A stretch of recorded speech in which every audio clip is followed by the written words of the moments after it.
Tonight on the Cooligans, we are talking about the US U23s taking on against soccer powerhouses Dominican Republic. Let's go. We also discuss Everton and why ZACK STEFFEN has to apologize. That's right. Plus, we talked to Stu Holden of Fox Sports. We talked to him everything from his abs, his hair, also his playing career comes up a little bit, and the U.S. qualifying for the Olympics. That and more today on the Cooligans!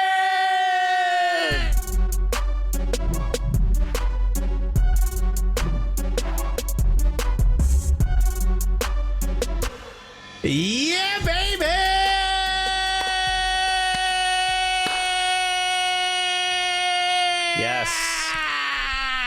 Yes. Another week. We're still here. We're That's still right. doing We ain't going nowhere. Bruh, Okay. Where'd you think we were going to go anyway? Everything's closed. Okay. Except Miami. Miami might be a little too open, bruh. South Beach is lit right now. Okay. More like lit up. I mean, it is wild down there. Shouts to all of our friends that are down there. Do not come back and talk to us for 2 weeks, bruh. What's good, everybody? Welcome to the Cooligans. My name is Christian Polanco. I'm Alexis Guerreros. All right, we are your favorite stand-up comedians that host the funniest soccer show that has ever lived right here on Fubo Sports Network. That's right. It also happens to be the gulliest, unless someone right now on South Beach has a show. That might be a little bit more gully than us right now. Okay, yeah. We are. Someone on South Beach is coming for the title. All right.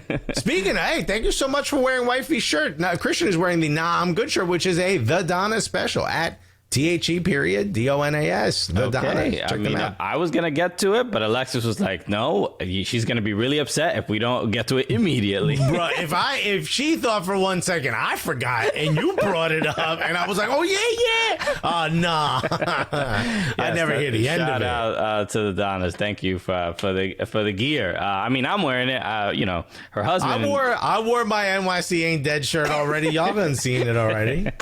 Okay. So thank you, everybody, for tuning in. We're excited about today's show, of course, because we're going to be joined by the homie Stu Holden of Fox Sports, Fox Soccer, played for the U.S. men's national team, the best frosted tips in the game. We all know that. Okay, he got that in sync head. You know what I mean? Okay, yeah, that's I feel like that's a condition. You know, it's an official one too. Yeah. Doctors are figuring out ways to treat it. So a lot to talk about today. Speaking of U.S. men's national team, let's get into a little bit of what's going on with the U.S. men's national team, with the youth national team, the U23s playing in the Olympics. We got ZACK STEFFEN playing against Everton. There's a lot to start with. But first, you ain't getting a lot of respect this weekend, bro.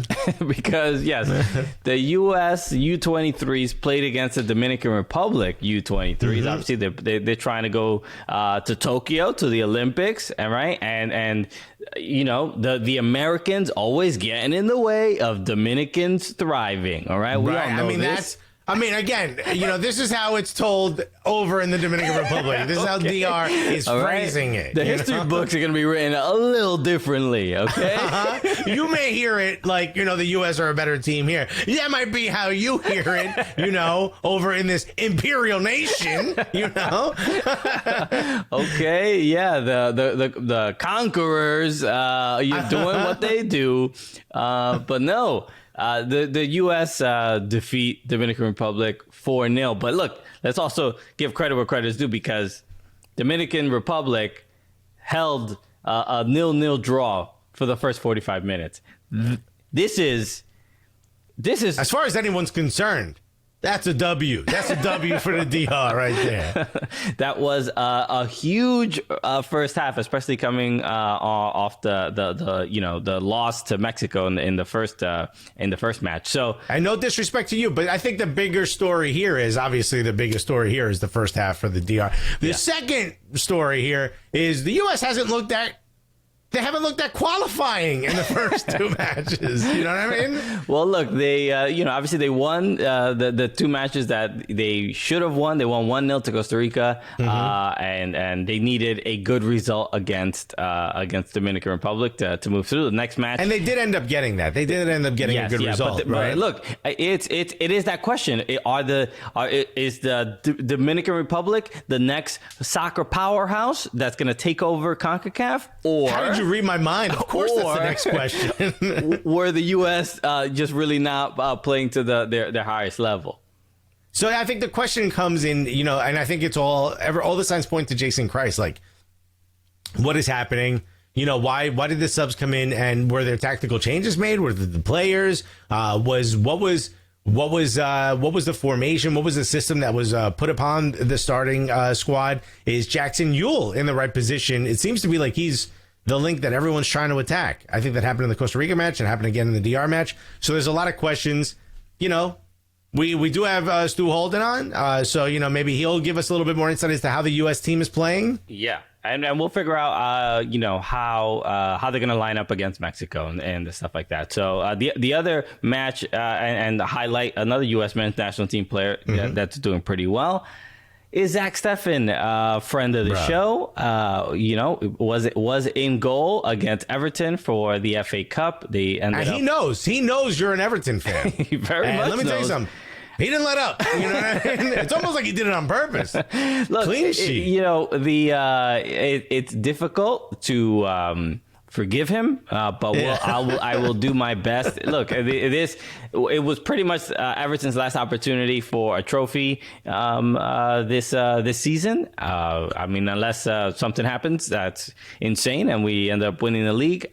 I don't see that happening. But the now the focus for Everton is obviously to try to get into Europe. It's not impossible. You got to get in the top 5. That's it. That's all you. That's literally all you have. That's all you have right now. But also, I think everyone would say this is a better season than anyone thought they would have at this point with Carlo Ancelotti. It seemed to me like Carlo was on a 3 to 4 year plan to get to this point, and he's already here. So I think you guys are doing pretty good. In more U.S. men's national team news.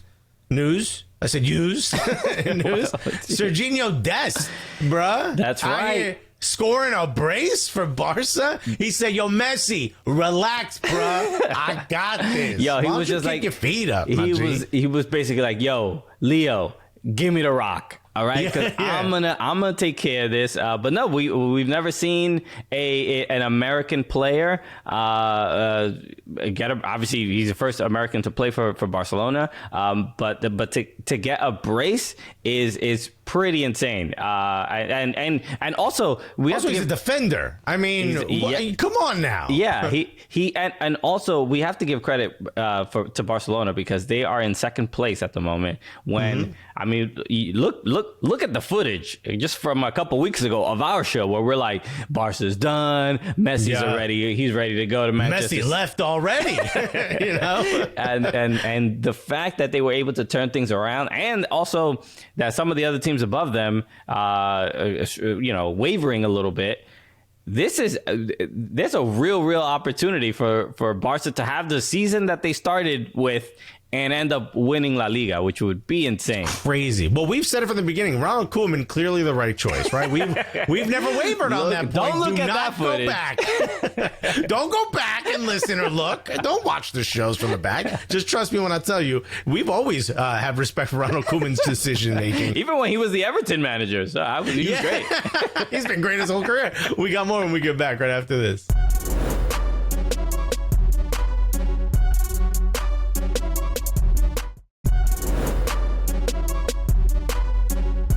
Hi, baby. Welcome back to the Cooligans Living Room FC. And don't forget, we have Stu Holden coming up in a little bit, which is dope. Fox News lead analyst, which is kind of cool. Or is he color commentator? What is he again? Whatever. You guys know who he is. He's got blonde hair. So you guys know who he is. There's unfortunately, we have to bring up this topic yet again. We do not want to talk about this, but Europe keeps Europing. Why are they Europing so much? I mean, if we need to, start one of those counters, how many days since, racism in soccer? We got to go back to zero. We're back to that zero. Slavia Prague a player. I don't know the player's name. It might end in an IC. His last name. He covered his mouth, and Kamara, who plays for Rangers, after beating Rangers, he got kind of in his face and called him the N-word, or there was racial slur used against him. And you saw from his reaction right away that it was not okay. And there's also black players on Slavia Prague. Like, I can't imagine what they're going through at this moment as well. But there's been a huge outpour of support for Kamara, even in the old firm. Two teams that historically despise each other, Rangers and Celtic. Scott Brown, the captain of Celtic, came over and gave Kamara a handshake, showed a little bit of camaraderie there, which is absolutely amazing. Also, Steven Gerrard, LA Galaxy legend. That's what he's remembered most for. He came out and right after the match just showed incredible support for Kamara. The fans of Slavia Prague saw all of this and were like, nah, let's take it the other way. And just absolute trash, held up a banner that said Kamara is just and spelled out the N-word. I mean, what should happen to Slavia Prague? That's my question. Yeah, I really appreciated Steven Gerrard's comments, just because it did show a sign of true empathy, of like, you know, and to a degree of like, look, if you say that to one of my players, you're saying that to all of us. You know what I mean? There's never going to be an answer. You know, at this point, especially coming from another player, you're kneeling at the beginning of match. I don't know if they did it in the beginning of this one. I assume so, because it was a Europa League match. You kneel. You're acknowledging, you know, the racial inequities that exist, the things that are going on. They players themselves are dealing with, like, or they're being informed, they're being educated. There's no excuse. Yeah, but clearly some of them don't care, and this is clearly one of them. Like, this poison isn't going to go away because you make the players kneel. I like that gesture, and I think it's important, and maybe that has changed some people's minds. Maybe some people have taken a look at some of this footage and have taken a look at some of the educational objects, that are like items that you're talking about, and have said, you know what, I'm being an idiot and I shouldn't be this way. This one player and this group of fans clearly ain't getting the message. Yeah. You know what I mean? I mean, when if you're covering your mouth, you know it's because you don't want to get caught saying something that is bad. There's a reason why the mafia covers their mouth when they speak. It's because they're not saying like, yo, is your mom okay? Is she doing good? They're saying something that shouldn't be said. Because they don't want the feds to see what they're saying, okay? He's out here peshying because not something good is being said, you know? Yeah, look, there's obviously no excuse. The boldness, you know, and this happens a lot in Eastern Europe. I mean, we saw Croatia, a couple years ago, couldn't even have fans at the match because they put a damn their field design. They put a swastika in the damn field. Like it's unreal. Like that the degree that it goes to. So there has to be some sort of penalty. What is the punishment? What do you think the punishment should be? Because I think they should be only and it has nothing to do with Arsenal playing them. I know that might be the joke, but no, I honestly think they should be banned, or they should have. Something should happen. You can't ban the fans because they are already. There's no one in the stadium anyway. Yeah. So I think the team should be docked points, should be banned. Something should happen. Yeah, I mean there has to be some. Fine. It's like a difficult thing because. But there it has to be made an example of. Like, literally, it wasn't all the players of Slavia Prague that did something wrong. It was one particular player, but they have to look. He's going to ruin it for everyone else. There has to be some. An example has to be made for sure. FIFA, UEFA, they have to take a bold stance. And this is my issue in general with this stuff: is that nobody wants to take a tough stance because they don't want to deal with the repercussions of just making that decision, whether it's banning them, whether it's fining them. There are people who don't care about. You know, they're like, I just want to live my racist life. But hold on. To your point, it might be like, this isn't the domestic league. This is a European competition. Yeah. So UEFA is in charge of this. UEFA can come down and say, you're no longer allowed to be in it. You're banned this year and next year for those actions. And I know it was just the one player, but I didn't see enough from you as a club to suggest you're taking care of or you're punishing that player correctly. You stood back and said, nah, we didn't hear nothing. I mean, the guy covered his mouth. What do you, how do we can't prove anything? Yeah. That's not how you handle this. And then your fans came out and spelled it out. Yeah, I think it pretty much says where they stand. Even if the player didn't do that, if the fans had done that, the club should still be punished. I agree, 100% agree. So yeah, I'm hoping they do something, because this is the more they are silent on this, it is just, I mean, it's complicit at this point. Like you can't not do anything. So I'm hoping very much there is some sort of change. But if not, Arsenal slapped them up, bruh. I mean, that's a start. We can. We'll go from there, slapping them up, and then moving on. All right, we got again a lot more to discuss. So come right back.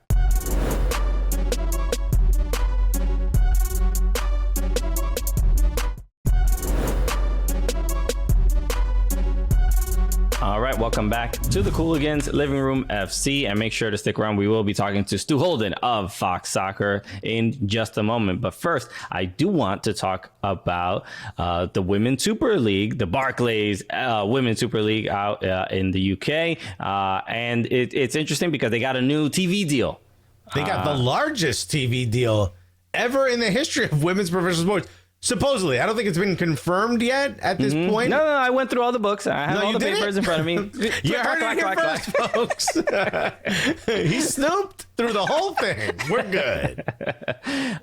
No, but yeah, that's reportedly it is the highest TV contract for women's professional sports, which is huge. I mean, the cool thing about this is that you hope, rising tide lifts all boats. You hope that for the NWSL, it pushes the league to maybe get a better deal, because now, or at least inspires the TV folks here to offer a better deal, because I'm sure the NWSL's looking for a better deal. It's what these teams do, is what these leagues do.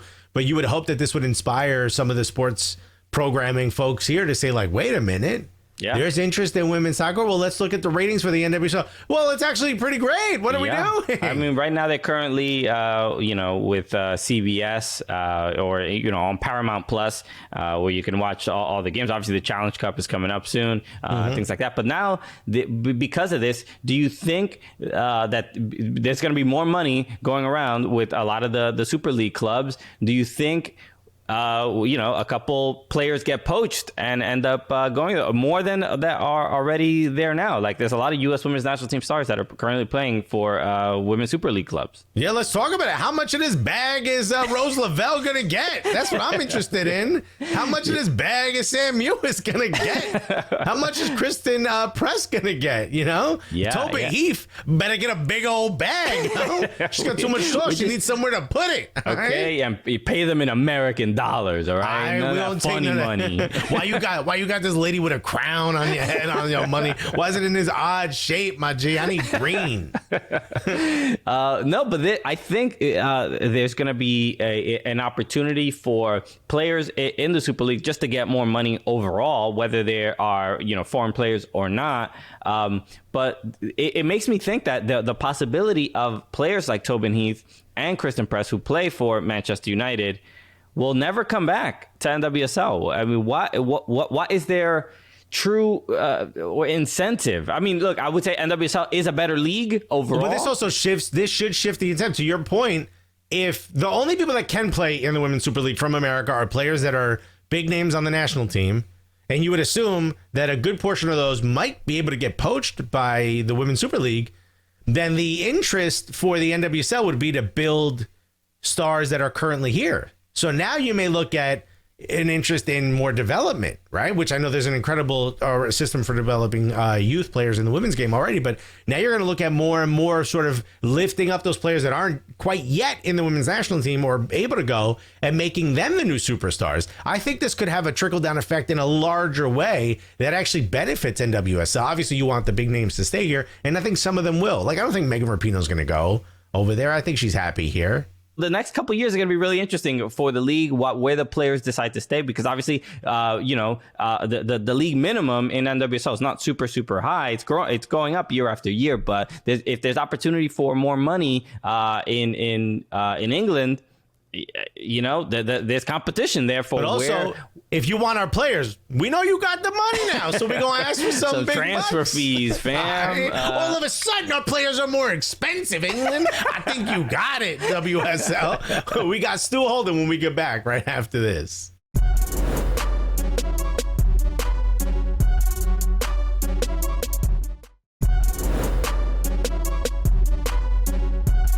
And welcome back to the Cooligans Living Room FC here on Fubo Sports Network. And Christian, our guest, is finally here. And you might not know this. And by the way, this is just off the dome. This is not something that Fox sent me to say. But apparently, for the first time in English language television history, Fox Sports presents a full slate of matches and extensive studio coverage of the CONCACAF Men's Olympic Qualifying Championship across FS1 and FS2. Wow, Alexis, you nailed that. And it's impressive that you just got it right up there. Are you on some sort of mailing list with Fox Sports? I don't know. You know what it is? It's just that I'm so passionate about their sports coverage that I'm also excited that we get to talk to one of our favorite guests on the show. I believe a fourth time. I think the only guest who might best him is his co-host, his co-commentator, his lead, the other guy, John Strong. But ladies and gentlemen, the lead analyst for Fox Sports and what a great friend of the show. Ladies and gentlemen, put your hands together, unless you're driving, and even if you are, pull up the e-brake and put your hands together for the one, the only Stu Holden, everybody! Yeah, there we go. What about like the finger snaps? If I remember last, it's going to be tough to top the last time I was on your show. We played FIFA. I mean, we were like live in studio in New York. Remember we could hang out with each other, guys? It was. Now, if you showed up to my apartment right now, I'd be like 6 feet, Stu. What are you doing? Okay, we're playing FIFA on Xbox Live. You better stay away from me. Stu Holden. Exactly. Thank you so much for joining us. Obviously, we have a lot to talk about when it comes to Olympic qualifying that are currently going on right now. The next match coming up is going to be U.S. against Mexico. Huge match. But before we talk about soccer, can we just talk about how you are feeling? Your knee. You just literally, must be a couple hours ago probably, you just had knee surgery. Well, Alexis, first of all, you nailed the read. Thank you. We're going to have all these matches on television, FS1, FS2. But the second part, and why I wanted to come on the show, is I'm coming out of retirement. That's why I got my surgery yesterday. I saw that Yunus Musa, he committed to the United States. Like, we have all these great young players. I figured maybe I could be an overage player for the Olympics if we qualify. So I was like, Doc, I need my 14th surgery on my left knee. Yeah. Get me repaired. Like, let's get back on the train. No holding back is coming back. It's all happening. But yeah, thankfully I feel better. I had the surgery yesterday. I think it's my 14th surgery overall on my knees. Wear and tear, guys. Somebody asked me on Twitter yesterday, would you do it all over again knowing that you'd have to go through this?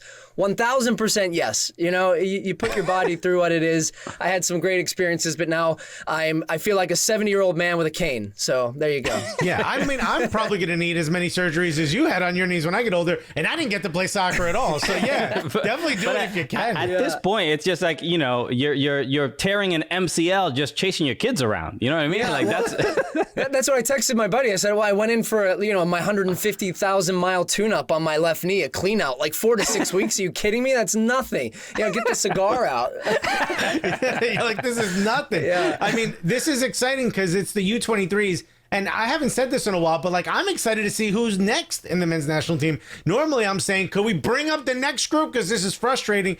Who are you looking forward to? Who should they be looking out? Because there's some really great names on here. Yeah, look, the Olympics is something we haven't achieved since 2008, and that's why I wore my cheesy Olympic half zip here. I went to the Olympics and all I got was this wonderful sweater. But look, you talk about these missed generations for the United States and these number of players that didn't have the opportunity to play in a major tournament that's a developmental tournament that then you go on to the full team. Look at, back in 2000 in the Olympics. Then 2002, we had our best ever World Cup run. 2008, then in 2010, we won the group. We got out, we lost to Ghana, but still it's an important developmental step. So now you have this team, as always, the expectation, the base level expectation of the United States is qualify for the Olympics. If you don't do that, it's a failure. The shame is you don't have Pulisic, McKennie, Gio Reyna, Josh Sargent, all these guys that would be our A team for the U23s. They can't be a part of qualifying. So still you have some really exciting names as part of this group. Guys like Cardoso and Jackson Ewell and Kessler in the back. And, you could go down the list. We still have a pretty good group with Yanez going forward that you still say this team needs to qualify for the Olympics. And there's a lot of pressure, I feel, on Jason Kreis to pull that off. Yeah, the one thing I would add, like the times that we have missed the Olympics, it has felt a little bit like it's been. We've looked past it. Maybe, Americans, like, we only care when we qualify, and when we don't, it's like, the pressure's not really there. But this feels we didn't want it anyway. But this feels a little bit different. Can you speak a little bit to that pressure that Jason Kreis is actually feeling? Because this time around, it feels like if we do not qualify for the Olympics, there will be a bigger consequence. Yeah, I've actually been saying this about not just the Olympic team, but the full men's national team as well. The hype, you guys feel it, the excitement around this team and the number of players playing in Europe. But yet, this year, we're going to find out a lot about this group and how far this team has actually come. Because guess what? There's finally competitive games that mean something, games that, that get the competitive juices flowing. Then there becomes the pressure if you don't qualify, what comes next? This is the first real one before then you have Nation League, Gold Cup, World Cup qualifiers in the fall, where we can really judge this team and say, okay, how far have we come? So to your guys' point, you have this group stage. The United States are not an easy group. They have Mexico, Costa Rica, and the Dominican Republic. And then if you're part of the top two, then it comes to a one-off game. We had that back in 2008. I remember feeling that pressure against Canada. Now we won. Freddie Adu scored 2 goals in that game, and Sasha Kljestan the other one. But for the U.S., to get to that stage, and then it's a one-off game, and then you find out, do these guys have the mentality? Do these guys have the ability in a tough game to really figure it out beyond their talent, to grind it out and get a result and perform in a one-off game that says we're going to Japan or we're not? And that's what I'm excited to see if we get to that point. To me, it seems like our senior team is a U23 team at this point. Yeah. It's so young. Do you think the U.S. sort of is going to suffer without being able to start some of those? And don't you think to some degree there was an opportunity to maybe play some of those guys in this and let them get some of this big competition working before some of the big or more major competitions like the Gold Cup and the World Cup? Yeah, well, I mean, guys, it was a challenge coming into the Olympics, even going pre-pandemic, pre-COVID, of what this summer would have looked like in 2020. And then you fast forward and you logjam the calendar. The U23s haven't played a competitive game being a friendly for them, since 2019 against Brazil, and where we lost 1-0. I mean, 2019, we're in 2021 now. I know 2020 just feels like a throwaway year, but in saying that, Greg Berhalter at the whiteboard with his staff, with Jason Kreis, trying to figure out this roster, the emerging players, the guys that, weren't part of the roster last March have now worked their way into the team. Guys like Kessler, who had a great rookie season in MLS, now he might be starting for this team. And I think that's the challenge of, the friendlies towards the end of last year, the friendly for the United States against Trinidad and Tobago, which was mostly U23, U24, what it's going to be because you had to fast forward a year. Those types of guys have had full national team experience, only trying to get them ready for this experience. But still, Jason Kreis was not the coach. He was a part of the team, but he still wasn't the head coach. And now you roll this team out. You've been training down in Mexico, and you have a tough couple of games. And then all of a sudden you're playing Mexico with a lot on the line for where you're going to finish in the group. So it's going to be exciting. And guess what, guys? I don't think it's going to look pretty the first couple of games, but can the U.S. figure it out quickly? That's going to be their biggest challenge. Okay. How quickly can we play DR? No offense, Christian. All right. We have so much more with Stu Holden coming right up.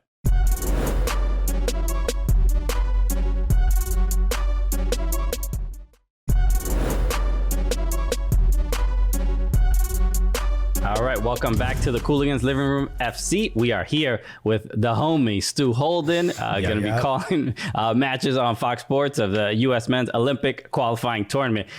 Stu, we have some questions from Gully Squad, our supporters group. You are familiar. You also have a Gully-ish shirt. I have a Gully shirt. I do. I have the Gully-ish shirt. I should have had it underneath this cheesy half zip, but you know. It's all good. What a great reveal.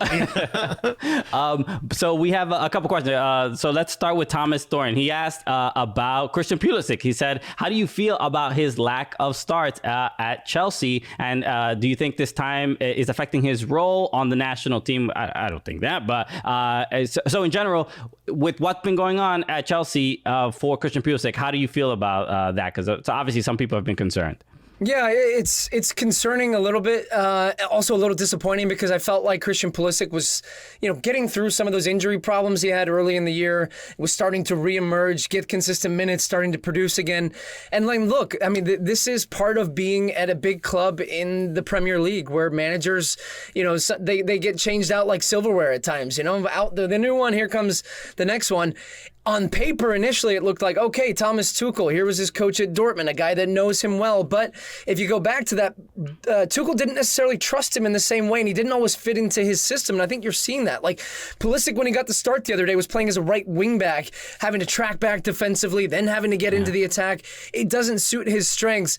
I'd like to see Tuchel give him a run as one of those two number 10s where he has the ability to be creative again and get in behind. Chelsea is stacked with talent in the attacking end. I think he has to be patient.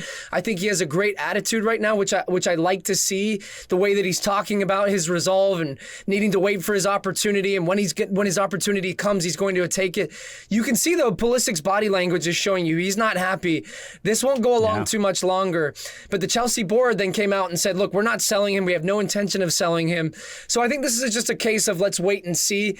The lack of minutes is concerning, but I'm not at the point yet where I'm like, okay, he needs to leave. Get out of Chelsea. I think too often players are looking for that next thing.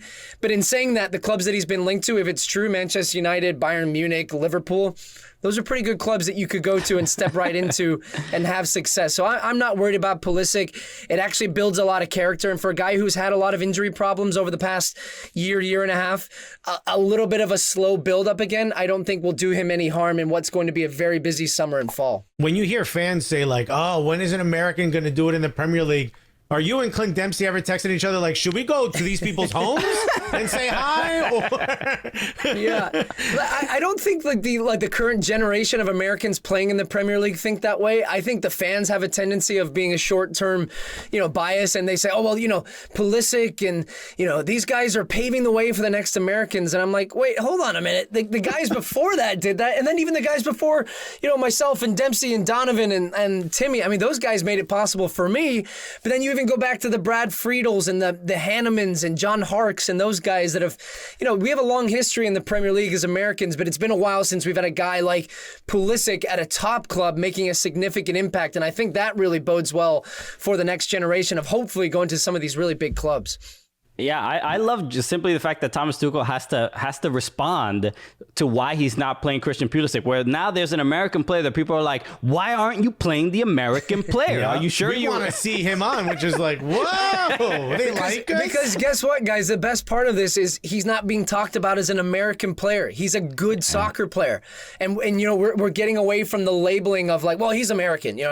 He's not have the ability to compete. This guy went for over $70 million. And that's where I think the pressure comes a little bit because Chelsea are like, hold on a minute, this guy's talented, he's performed, he costs a lot of money, you need to be playing him. Oh, and by the way, he's also American, so sort it out. If you were playing today, how much you think you'd go for? Well, I mean, what was Pulisic, 70? So maybe like 72? Just a little bit. 72 cents. Nixon asked at Bolton. Bolton always seemed, which by the way, Bolton low key, one of my favorite jerseys with the big Reebok on the shoulder. I'll always wanted one of those. Second, I got one down here. Yeah. Oh, dude, I love it. If you know any player that was XXL, tell them to hit me up. I'll buy one off them. Bolton always seemed like a hoof it up to the big guy type team. How true was that stereotype, and do you think it hindered your development as a player? And I think that actually is a great question because it adds players like Daryl Dike that are out there now and Christian Pulisic playing in the wrong position. Do you think that actually hurts your development as a player? And do you think that's true, that stereotype of, I think Owen Coyle was your manager back then, right? It's an interesting question because before I got to Bolton, Sam Allardyce was the coach. And that was like, Kevin Davis was a phenomenal striker. He was one of the best players I've ever seen aerially. And you could always rely on that route one. You knew you had it in there. But when Owen Coyle came in, we actually tried to play more. We had Garrett Cahill at the back who was at Chelsea for a number of years. And the play would essentially be to split our fullbacks. I would drop deeper, get on the ball. And then, I wouldn't say it hindered my development. I actually think it helped my development because I became more of a two-way box-to-box midfielder where I had to drop back defensively, but we also played this high-intensity, press teams high up the field, try to win the ball back. And, at times that was, yes, it was a bit of a long ball, but that was to get a team on their back foot, and then we would press up and try to win the ball in that final third. So I wouldn't say that when we played the Manchester Uniteds and the Chelseas and, the Liverpools that we knew we could outpossess them and outpass them. We also at times had to recognize the best way to beat those teams was to play direct, and it was effective. I mean, the year that I actually got my first major injury, we were 5th in the Premier League at the time, and we were competing for European places. And so, we knew what we were good at. We were comfortable within that, but yet I always used to say it was actually easier playing some of the bigger teams at times because they would drop off and almost say like, look, we know you guys want to play this way, but we're going to try and make you beat us by breaking it down. And we're like, oh, we don't want the ball in the middle of the field. What are you doing? And so, that was part of that, the game of chess in a way. And we were effective at what we were, and we were comfortable with that. At times we struggled to break teams down when they dropped a little bit deeper.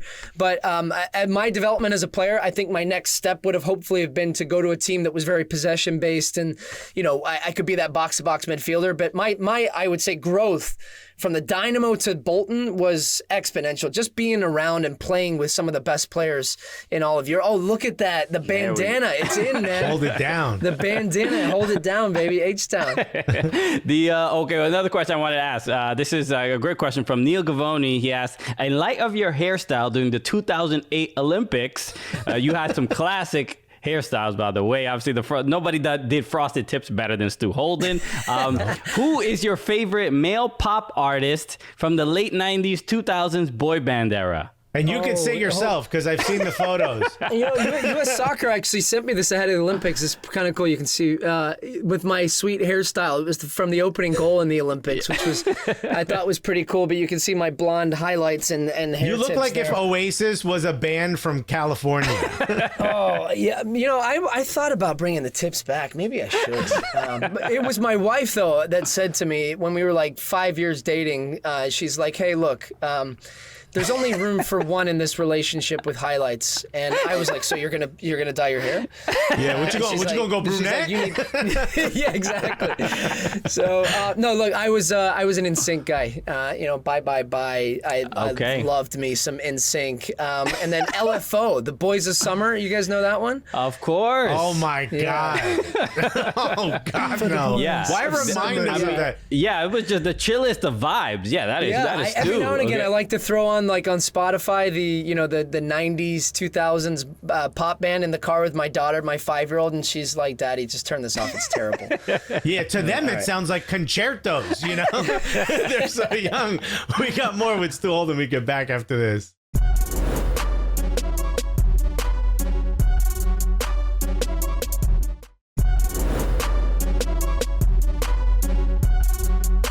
And we're back on the Cooligans Living Room FC. We're here with Stu Holden, the lead analyst for Fox Sports. And of course, they're going to be covering all the U.S. Olympic qualifying matches, which is going to be dope. Actually, all the Olympic qualifying matches, which is going to be really cool.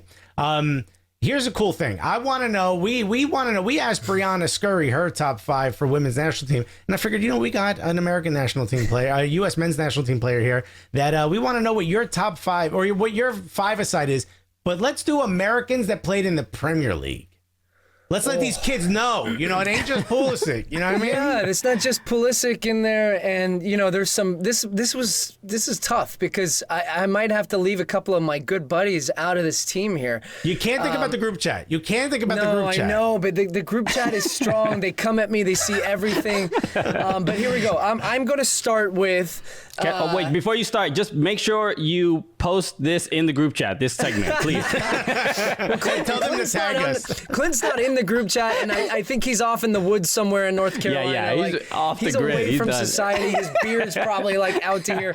I'm going to start with him in my team because Clint Dempsey, is the greatest American. This is actually, we swapped jerseys in this game, and you can see the only way I could get close to him was by ripping his shirt apart. So I wanted the jersey that I ripped. Was Clint Dempsey in a boy band? Were you? Come on, man.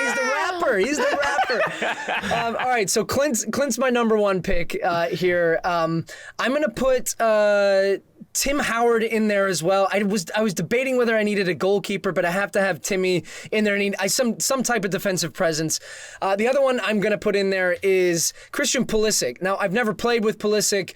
I love watching him play. I think it would be fun to play with him in a five-a-side team because I feel like he'd be really good. I'm going to put myself in there because you know what? My career was cut early due to injuries. I love to get a game anytime I can play. So I'm going to be in that team. You know, Yeah. you have one more pick. You put you only yourself in. You have one more after this. Yeah, One you'll be more done. pick. 4 to 6 weeks, you'll be back and good to go. So See, now it becomes tricky because do I put Landon Donovan, who played at Everton? Do I put Carlos Bocanegra, who's going to light up the group chat? Or do I put Brian McBride, the OG up front? I mean, Yeah. there's so many names. I feel like with all that attacking talent, including a creative number 10 like myself, we got Dempsey and we've got Pulisic. I'm going to put not a defender. So sorry, Los, you're missing out. I'm putting Landon Donovan in there. We're going all out attack, and we're going to leave Timmy stranded in the back to be the goalkeeper. So Landon, Pulisic, Dempsey, Holden, Howard. There you go. Boom. what Winning squad. a squad. What? That's a hell of a squad. Okay, Especially with Dempsey free roaming. You don't need him to even I'm play gonna rip Clint's forward. shirt a little bit more here. You know what? An interesting thing that I saw recently, Joao Cancelo of Manchester City, recently he was asked the question, who is the toughest, who's the toughest defending against? Oh, it's and weird. he We said, didn't play against each other. I didn't know you said that. I know, but it's cool that he brought you up, though, isn't it? but he said Christian Pulisic. He said he was the toughest 1v1 to go against because he was so shifty and fast, and he couldn't predict his next movement. I used to hate playing against guys like that, to be honest, like with the low center of gravity that could just get you off balance. And you do those drills in practice where you do 1 against 1 or 2 against 2. And if I'd be spaced out, against that guy, isolate him, I was like, help, come weak side, help me. I don't want this guy to just skin me and make me look like a fool here. But, Pulisic is fun to watch. I hope he gets back on the field more regularly with Chelsea here soon because he's a huge part of, we all know, U.S. soccer's future here going forward.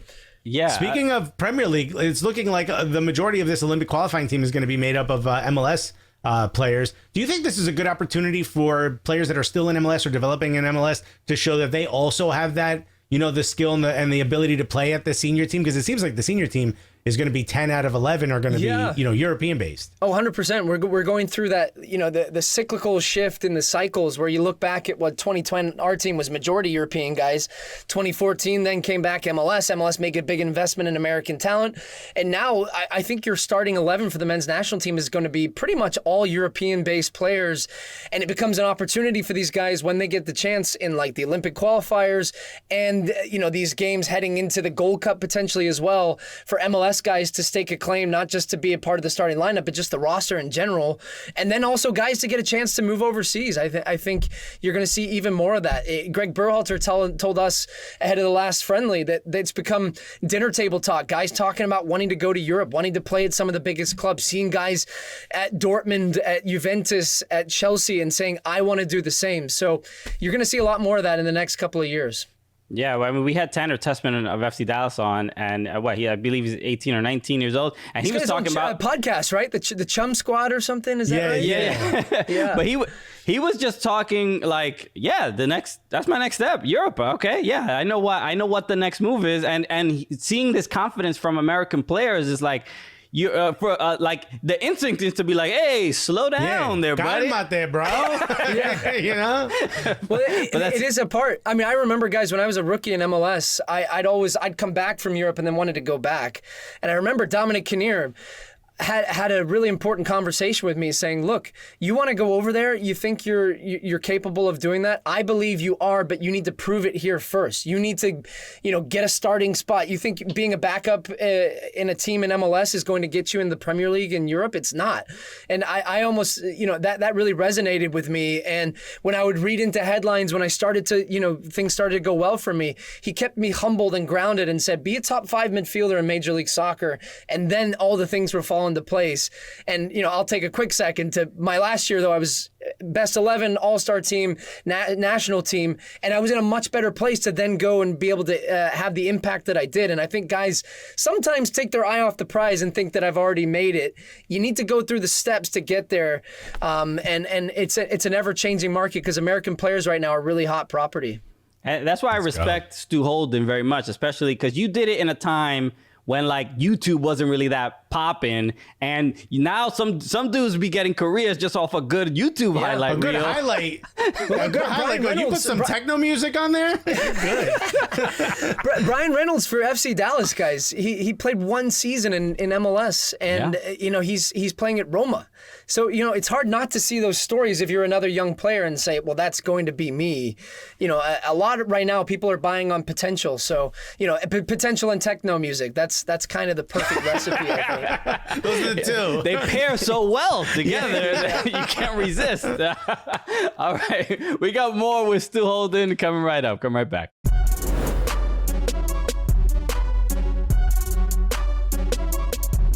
What's up, guys? Landon Donovan here, and I got to kick it with the Cooligans today.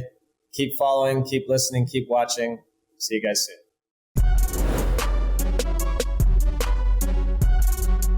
All right, another one in the books. Thank you so much, Stu Holden, for joining us. And a reminder, go and check out the U.S. men's Olympic qualifying matches and the entire tournament on Fox Sports. Is going to be great. Stu, you absolutely crushed it per usual. Is there anything you want to let people know about before we sign off? Yeah, well, make sure you, first of all, tune in. Big game against Mexico anytime. It's U.S.-Mexico tomorrow. And then the big one where the U.S. will look to qualify for the Olympics this coming summer. And then make sure you stay with us all summer on Fox Sports. We're going to have MLS kicking off. We've got the Gold Cup. We've got World Cup qualifiers in the fall. So, as always, stay with us in FS1, guys. Come on. So, Stu, we also need to do a goal celebration GIF. This is becoming tradition on this show. So, obviously, you don't have to do anything too crazy. I don't want you to put too much pressure on yourself. You can bring back a classic. You could do something new. I don't know how strong your Millie Rock is. I don't even know. Well, but I used to do Let's say, hold on. Let's say you scored. Let's say you just scored in your 5-a-side against the 5 players you didn't choose who've been hitting you up in the group chat since this aired. Yeah, that's a tough one. So normally I did the airplane. Maybe it was the stanky leg. I'm kind of restricted in here. So I think what I do right now, I've been working out a lot. So I'm going with the shirt off celebration. Yes. You know what? It's not just Instagram. This guy's showing his abs. Yes. Okay. I gotta give you some credit, Stu, because you're looking a little bit like you and Holden. Okay, you're looking like your brother. I'm trying to look like Plane Bay here. Yo, you look like you could pull the plane, Bay. I told you the comeback is on for real. Good God, I love it. Thank you, Stu. You want to see a real app? No, I'm not going to. All right, everybody. Just a reminder: follow us at Soccer Cooligans on all social media platforms. Follow at Fubo Sports on all socials as well, and make sure to subscribe to the Fubo Sports YouTube channel for full episodes of the show and some more of Nude Stu. What am I doing, man? What am I doing? I love it. Let us end the show the way we normally do, as is tradition. So for Stu Holden, my name is Christian Polanco. I'm Alexis Guerrero. And together, what are we? The Cooligans! That's the first shirtless Cooligans ever.